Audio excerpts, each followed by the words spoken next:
మన ప్రభువు అయిన యేసుక్రీస్తు నామంలో మీ అందరికీ నా హృదయపూర్వకమైన వందనాలు.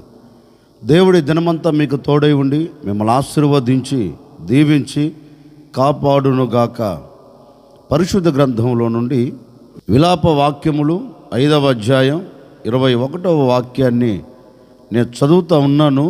మీ పరిశుద్ధ గ్రంథమైన బైబిల్ తెరచి చూడండి. యెహోవా, నీవు మమ్మును నీ తట్టు త్రిప్పిన ఎడల మేము తిరిగేదము, మా పూర్వ స్థితి మరలా మాకు కలుగచేయుము. దేవుని పేరు పెట్టబడిన ప్రజలు దేవుని సన్నిధిలోనికి వెళ్ళి దేవుని సన్నిధిలో ఇలాగ ప్రార్థన చేస్తున్నారండి.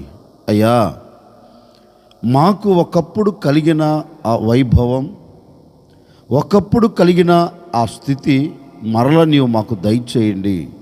మేము పూర్వం ఉన్న ఆ స్థితిని విడిచిపెట్టాం. ఆ పూర్వపు స్థితి మాకు దూరం అయిపోయింది. ఇప్పుడు మేము శ్రమల మధ్యలో, ఇబ్బందుల మధ్యలో, ఇక్కట్ల మధ్యలో నలపబడుతున్నాం. గనుక మమ్మల్ని ఈ చోటు నుంచి తప్పించి మరలా మాకు పూర్వపు స్థితి దయచేయండి అని దేవుని సన్నిధిలో దేవుని ప్రజలైన వారు దేవుని పాదాలు పట్టుకొని మొరపెడుతున్నారండి. వారు పూర్వపు స్థితి పోగొట్టుకునే దానికి కారణం ఏంటి?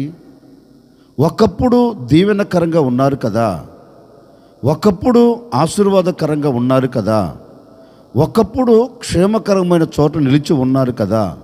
మరి ఇప్పుడు ఆ స్థితి ఎందుకు వారు కోల్పోయారు అంటే, దేవుడు వారికి దయచేసిన దీవెనను వారు మర్చిపోయారు.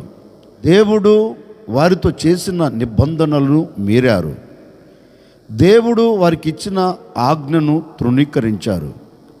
దేవుడు చెప్పిన మాట ఏది కూడా ఒక్కటి కూడా వారు వినలేదు.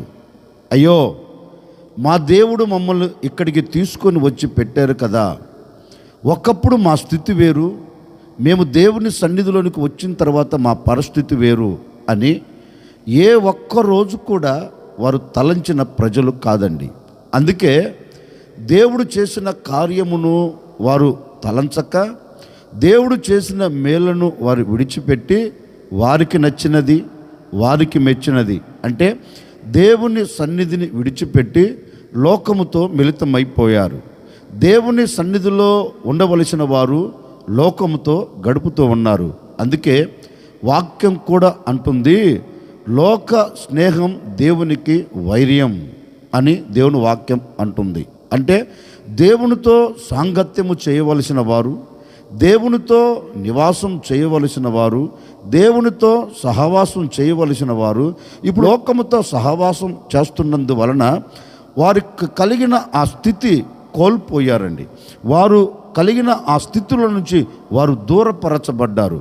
వీటన్నిటిని వారు తలంచి మరలా దేవుని సన్నిధిలోనికి వచ్చి పశ్చాత్తాపపడుతున్నారు. అయ్యా, తెలుసో తెలియకో మేము త్రిప్పబడిపోయాం, తెలుసో తెలియకో మేము లోకాన్ని చూచాం, మా అవిధేయత వలన మీరు మాకిచ్చిన ఆ పూర్వపు స్థితిని మేము కోల్పోయాం.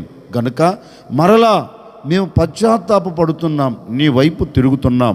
నీవు మమ్మల్ని క్షమించి నీ వైపు మమ్మల్ని త్రిప్పితే మేము తిరిగేదానికి సిద్ధముగా ఉన్నాం, నీవు కనికరిస్తే మేము నీ వైపు తిరిగేదానికి సిద్ధముగా ఉన్నాం అని దేవుని సన్నిధిలోనికి వెళ్ళి దేవుని సన్నిధిలో వారు ఎలుగెత్తి ప్రార్థన చేస్తున్నారు. మేము నీ వైపు తిరుగుతున్నాం కనుక మరలా మాకు పూర్వపు స్థితి దయచేయండి, ఒకప్పుడున్న స్థితిలో మేము ఇప్పుడు నిలబడాలి అని దేవుని సన్నిధిలో వారు ప్రార్థన చేస్తున్నారండి. నిజమే కదండి, ఈరోజు నా కుటుంబాలలో సమాధానం లేక, కుటుంబాలలో శాంతి లేక, కుటుంబాలలో ఐక్యత లేక చిన్న బిన్నలుగా మారిపోయాయి. చాలా కుటుంబాలను మనం అడిగితే ఏంటండి ఇలా ఉన్నారు అని అడిగామనుకో, వారు అంటారు, ఒకప్పుడు మా పరిస్థితి వేరు, ఒకప్పుడు కుటుంబ సమేతంగా కలిసిమెలిసి ఉండిన వారిమి, ఒకప్పుడు అన్ని విషయాల్లో దీవెనకరంగా ఉండిన వారిమి, ఒకప్పుడు అన్ని రంగాలలో ఆశీర్వాదకరంగా నిలబడిన వారిమి. శరీర సంబంధంగా ఆశీర్వాదకరంగా ఉన్నాం, ఆత్మ సంబంధంగా దీవెనకరంగా ఉన్నాం. ఏ లోటు, ఏ ఇబ్బందులు, ఏ కష్టాలు మా బ్రతుకుల్లో లేవండి. మరి ఇప్పుడు ఎందుకో మాకు సంభవించాయో అర్థం కావట్లేదండి అంటారండి. ఎందుకు సంభవించాయి అంటే ఎక్కడో నీ అడుగు జారింది, ఎక్కడో నువ్వు దేవుని మాటను తృణీకరించావు, ఎక్కడో దేవుడు చేసిన మేలులను నువ్వు మరిచిపోయావు, ఎక్కడో దేవునికి అవిధేయతను నువ్వు చూపెట్టావు. అందుకే పూర్వము ఉండిన స్థితి ఇప్పుడు లేదు. ఎందుకంటే ఎక్కడో దేవుని మాటకు నీవు విధేయతను చూపెట్టక, దేవుని మాటకు నువ్వు లోబడక, ఎక్కడో నీ హృదయంలో అవిధేయత చోటు చేసుకున్నందువలన నీ కుటుంబం చిన్న భిన్నలుగా మారింది. నీ కుటుంబంలో పరిస్థితులు విభిన్నంగా మారాయి. ఒకరి మధ్య ఒకరికి నెమ్మది లేదు, ఒకరి మధ్య ఒకరికి సమాధానం లేదు.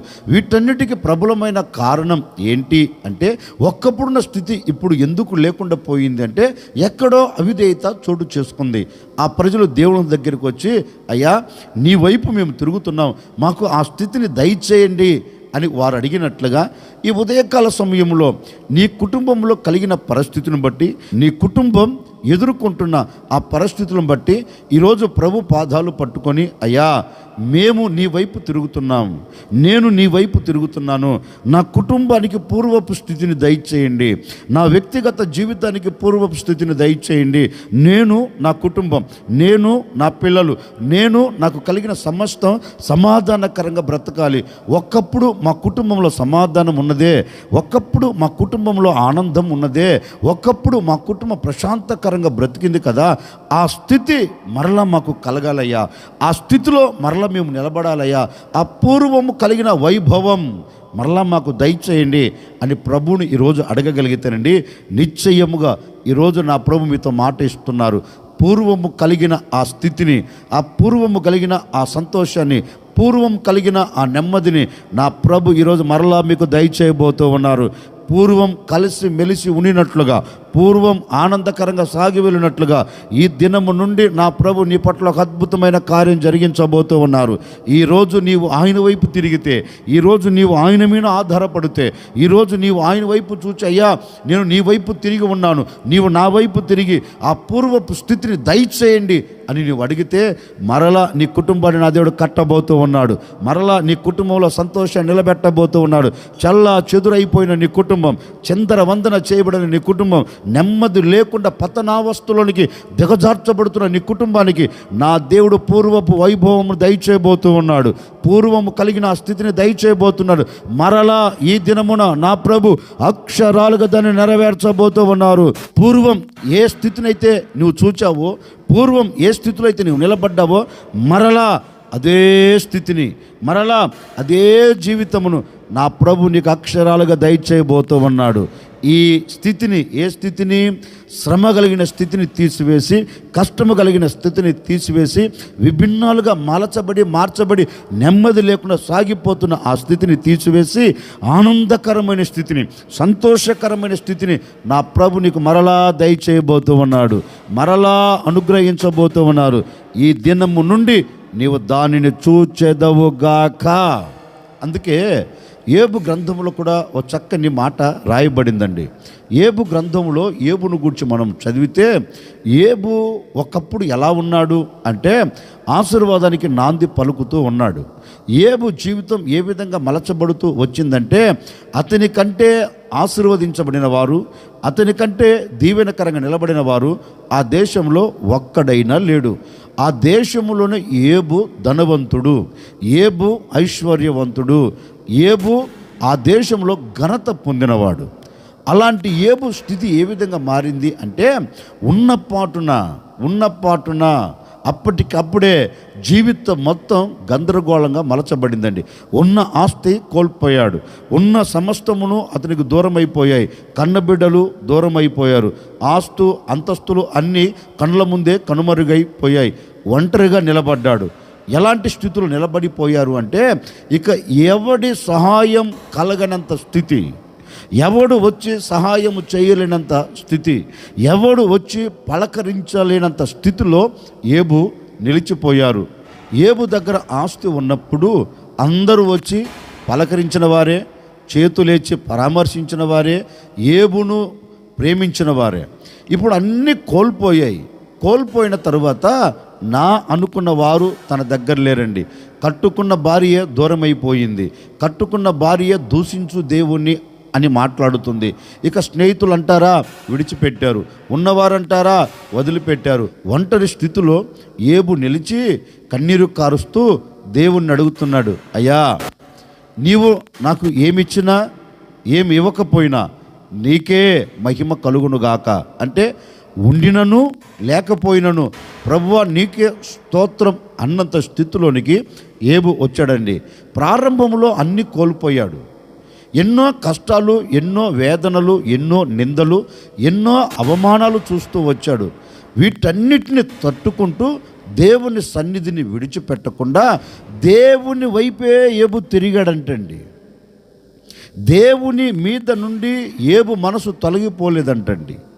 దేవుడు ఏదో ఒకరోజు నా పట్ల కార్యం చేస్తాడు, నా దేవుడు నన్ను చెయ్యి విడిచిపెట్టడు, నా బ్రతుకునకు మరలా ఒక దీవెన కలగ చేస్తాడని ఏబు దేవునిని నమ్మాడు. నమ్మి ఏబు దేవుడిని మాత్రమే చూస్తున్నాడు, దేవుని వైపు మాత్రమే చూస్తున్నాడు.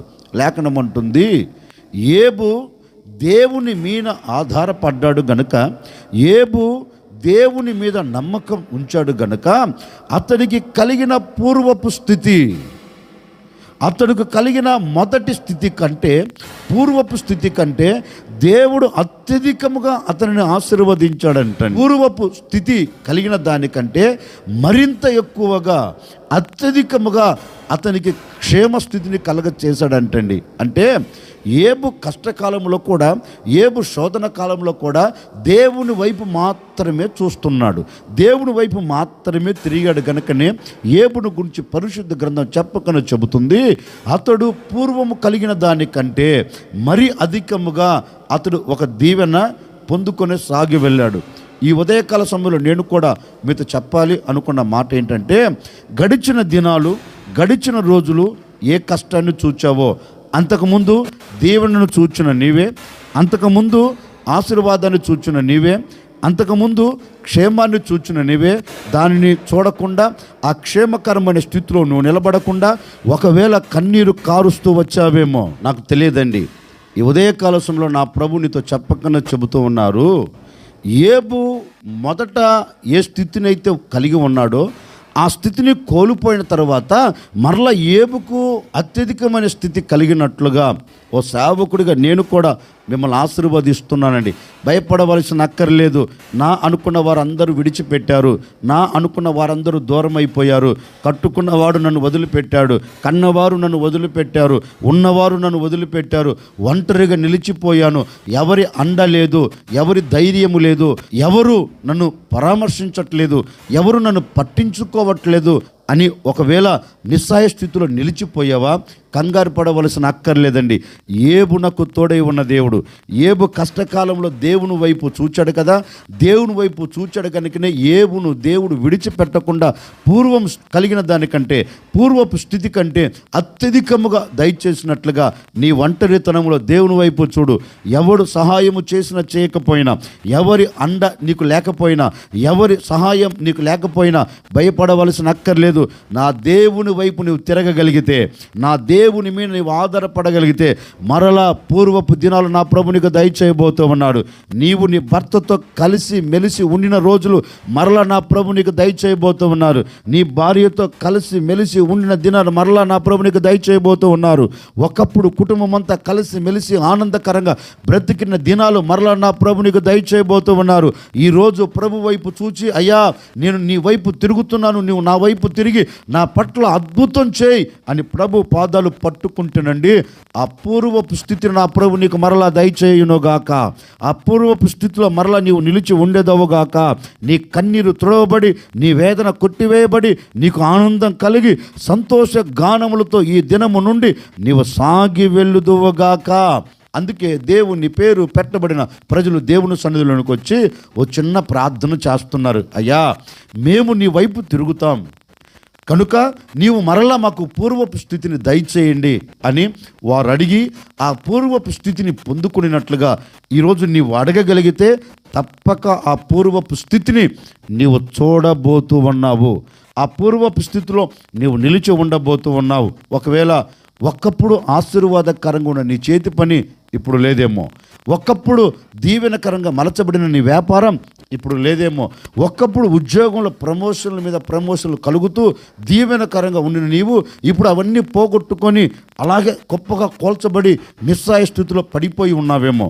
నాకు తెలియదండి. నీ వ్యాపారమైనా, నీ ఉద్యోగమైనా, నీ చేతి పనైనా, నీ ఆత్మీయ స్థితి అయినా నా దేవుడు మరలా మరలా మరలా మరలా నా దేవుడు అత్యధికముగా చేయబోతూ ఉన్నారు.